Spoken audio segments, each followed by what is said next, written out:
ઓય તમારે મારા ભાઈ હારે ધંધો કરવો હોય ને ભાગમાં તો કરજો, પણ સંબંધમાં કઈ વાંધો ન પડવો પડે. હા ભાઈ, હવે બધા હાળો બનાવી ભાગમાં ધંધા કરે જ છે, કોઈને કઈ વાંધો નથી પડતો. હું તો તમને હજી ના પાડું છું, પછી મને કઈ ફરિયાદ નહીં કરતા. હા, હવે ખોટી 11 દીની બીવરાઈમાં તમે કોઈ દી મારું ધાર્યું કર્યું છે તે હવે કરશો?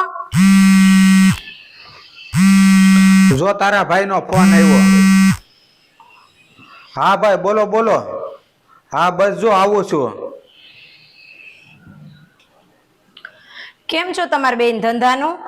કઈ મળી રહી છે કે કેમ હાલે? હું આખો દી એકલો મહેનત કર્યા કરું.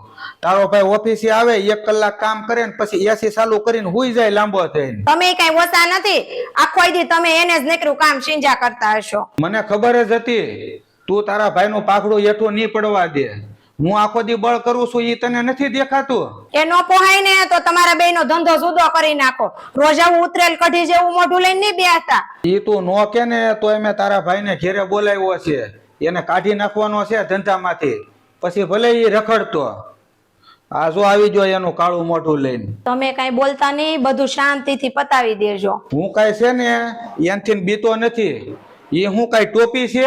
કેમ મારી બેન ને બધું સંભળાવો છો? તેવડ હોય તો મને કયો નહીં. તેવડ વાળી નો થાતો નહીં હો, નકર મજા નહીં આવે. અય આને સમજાવી દેજે. બને એવું હતો ભલે રહો, બાકી બોલવામાં ધ્યાન રાખજો. તારી જેવાને કાંઈ ન હોય, ખોટો મેં તને ધંધે ચડાવ્યો. તું આટા મારતો ને ઈ જ સારું હતું. મારે તમારી ભેગું રહેવું નથી, મને મારો હિસાબ આપી દો. તેનો હિસાબ તને આપી દઉં. આ નુકસાની થઈ છે એ કોણ ભોગવશે?